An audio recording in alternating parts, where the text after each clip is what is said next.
What's up, students? I'm Jacob Prince. I'm the high school pastor at Hickory Grove's Harris campus.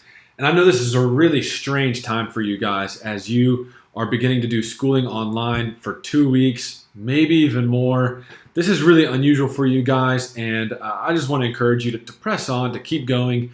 This is a lose-lose situation for everybody. And so just be patient with teachers and with administration and everything like that. But one of the advantages is to have, just short little devotions for you guys filmed out and sent to you. And so I want to do that. Dr. Q asked that I would give a little devotion. So yesterday I was reading in Mark chapter 7. And in Mark chapter 7, there's this debate, this discussion going on between Jesus and his followers and the Pharisees, the religious leaders. And what's happening is Jesus and his followers are eating certain foods that the Pharisees would say, hey, you're not supposed to eat that.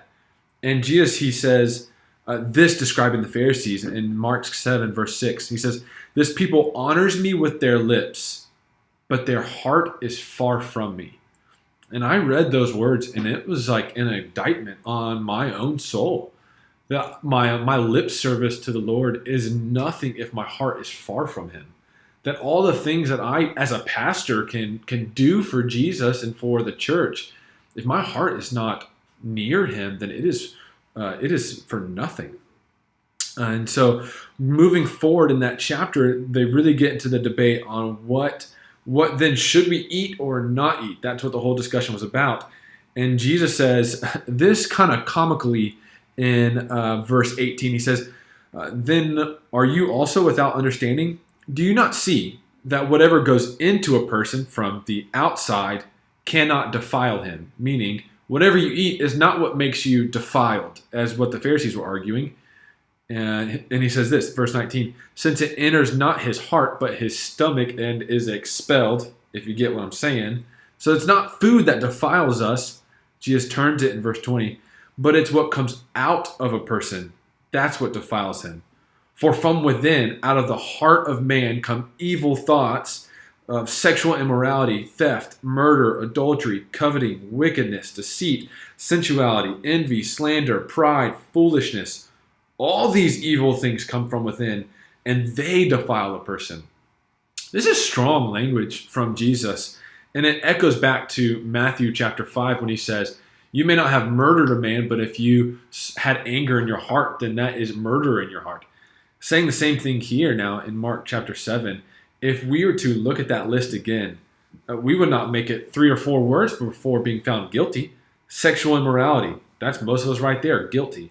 Theft, murder, adultery. I mean, so many of us are now indicted as evil and wicked people because of what comes out of our hearts, what comes out of our minds, what comes out of our words. And so this is the beauty of the gospel in the fact that we see no one is good, no one is righteous, no one upholds the law. However, there is Jesus who came to forgive us, not just for the actions that we fail to commit or actions that we do commit, but Jesus came to forgive us of our heart. That he in his pure heart, his perfect righteousness, came to redeem our whole self. He came to redeem my actions. He came to redeem my feelings, my emotions, my desires. That's what Jesus comes to cleanse and to purify by the washing of his blood for any of us who turn to faith in him.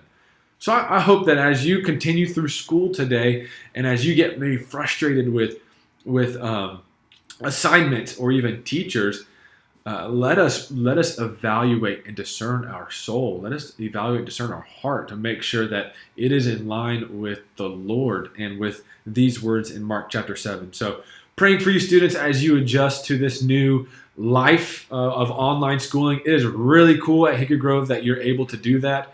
A lot of other public schools are going through difficult time trying to figure that out. You guys are tremendously blessed, and I hope that you are able to see that. We'll see you guys later and continue to pray for you.